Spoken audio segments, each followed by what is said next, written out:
माझ्या वर्गात दोन पोरं असे पुढे बसायचे. एकाचं नाव पांडू, एकाचं नाव बंडू. मी त्याला विचारलं काय नाव आहे तुझं? तो म्हणला पांडू. मी म्हणलं देवाचं नाव आहे पांडू म्हणून नाही, पांडुरंग म्हणावा. पांडू कसं म्हणून जमन, पांडुरंग म्हणावा. त्याच्या बाजूला पोरग बसलो, त्याचं नाव होतं बंडू. त्याला म्हणलं तो काय नाव आहे? ते म्हणला बंडुरंग.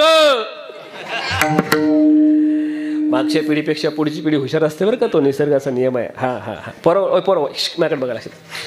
बेटे बेटे ए, गण्याच्या बापाला 4 पोरं. एकाचं नाव पोपटराव, एकाचं नाव श्यामराव, तिसऱ्याचं नाव रामराव. चौथीचं नाव काय नाही कळालं? गण्याच्या बापाला 4 पोरं. एकाचं नाव पोपटराव, एकाचं नाव श्यामराव, दुसऱ्याचं नाव रामराव. 3 झाले. चौथीचं नाव काय? शबाश, क्या बात आहे. इतकं लेट कसं काय आलं रे?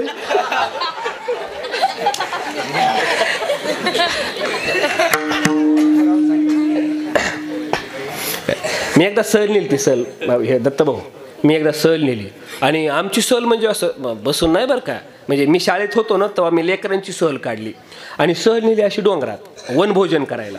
सगळेजण सगळ्यांनी डब्बे आणले. सकाळी सकाळी सगळ्यांचे डब्बे. आमची शाळा असायची महाराज 8 वाजता. पण मी काय केलं, सगळ्यांना सांगितलं पोरांनो डब्बे 7लाच तयार करून यायचो. सगळ्यांचे डब्बे 7ला तयार झाले. कारण डब्बे घरून कोण करून देतं पोरांनो? आई. सगळ्यांचे डबे 7ला तयार झाले, पण माझा डबा 7ला तयार नाही झाला. कारण माझा डबा कोण करून देणार असन?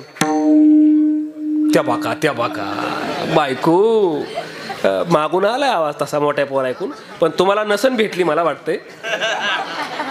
आणि भेटणं थोडं कठीण आहे असं मला वाटतंय. व्हायले नाही हो, अर्धे राहिले असतील मला वाटतंय. गाव त्या बाका.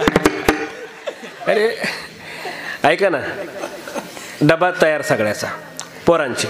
माव डबा काय तयार झाला नाही. मी बिगर डब्याचा शाळेत गेलो. माझ्या हातात डबा नाही. त्यातलं एक पोरग माझ्याकडे आलं. मला म्हणलं तुमचं काम डबा नाही? मला नाही झाला माझा. मी गेलो तिथं सहलीला. सगळ्यांचे डबे सोडलेले. डबे सोडून सगळे जेवायला बसले असे. आणि आपला डबा सुरू केला. आता माझ्या पुढे डबाच नाही. त्यातलं एक पोरग उठलं, त्यानं त्याचा डबा मला दिला. मला म्हणला जेवा. मी जेवलो. सगळा डबा खाऊन घेतला मी त्याचा. थोड्या वेळानं त्याला विचारलं, अरे सगळ्यांनी आपले आपले डबे खाल्ले, मी तो डबा खाल्ला आणि तू उपाशीच राहिलास. घरी गेल्यावर काय सांगशील र? ते म्हणला तुम्ही खा बिंदास. मी घरी गेल्यावर सांगतो मावा डबा कुत्र्यांनी खाल्ला.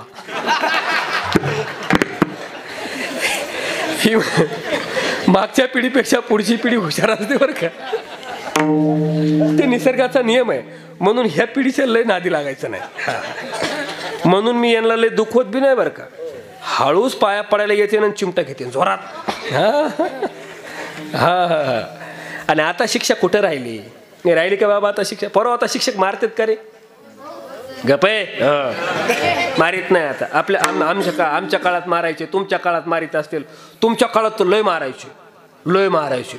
आणि तुम्ही जर घरी जाऊन सांगितलं ना गुरुजीनं मारले तर घरचे मारायचे, दैकून मारायचे. आमच्या काळात थोडा कमी मार झाला. आता यांच्या काळातला मार संपलाय का नाही?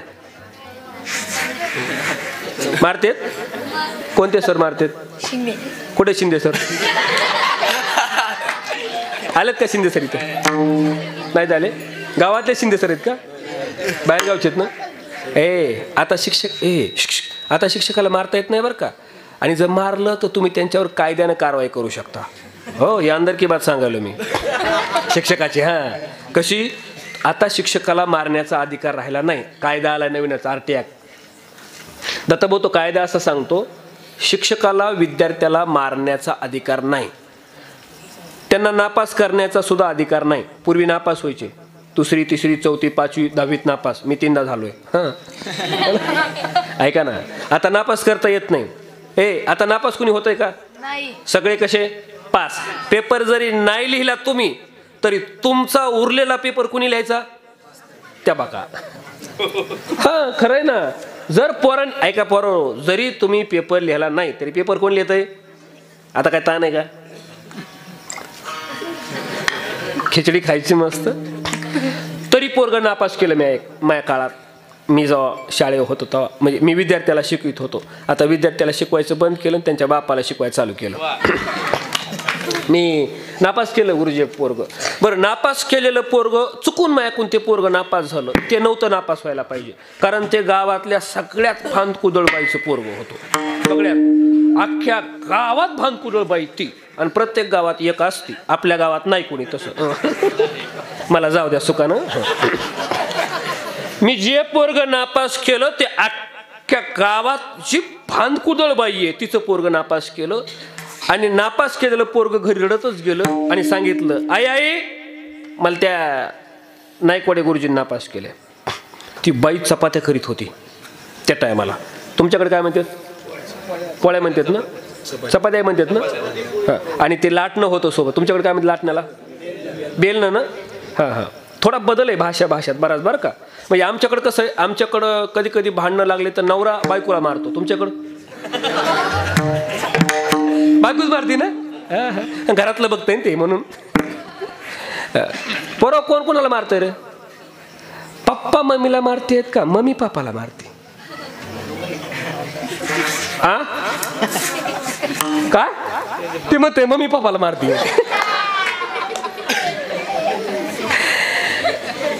ती काय करत होती? चपात्या करता करता ती मावशी उठली. हातात लाटणं, हातात त्या बघा ना कसे टाईट बसले. त्या बघा हातात काय? लाटणं. एक हातात लाटणं, हात पिठाने भरलेले. मी वर्गात शिकवित होतो 1857चा उठाव, आणि हे 1857चा उठाव माझ्या दारात आला ना. लांबूनच आवाज दिला मावशीनं त्या, मास्तर बाहेर या. मी तर थोर कापायलो. मग वजन 49 किलो आणि बाई एका क्विंटलची होती. मी वर्गाच्या बाहेर आलो. काय झालं? का म्हणून नापास केलं म्हणली माझ्या पोराला. म्हणलं त्याला काहीच येत नाही मावशी, म्हणून त्याला नापास केलं. मावशी म्हणली काय येत नाही माझ्या पोराला? म्हणलं त्याला गणित येत नाही. काय नाही आलं गणितातलं ते सांगा. मी म्हणलो मी साधा प्रश्न विचारला. 5 केळी होती, 5 केळीतून 3 केळी मी खाल्ली, तर खाली किती राहिली? तर 2 केळी राहिली. हे बी त्याला सांगता आलं नाही, म्हणून त्याला नापास केलंय. मावशी म्हणली लाज वाटली पाहिजे मास्तर तुम्हाला. 2 केळासाठी कुठं पोराला नापास करीत असते होय? उद्या 2 डझन आणून देते बसा खा. आता गुरुभक्ती राहिली. स्वामी काज गुरुभक्ती, पितृवचन, आणि ह्याची अनुभव साधा सोपा सरळ आहे. विष्णूची महापूजा सगळ्यात मोठी.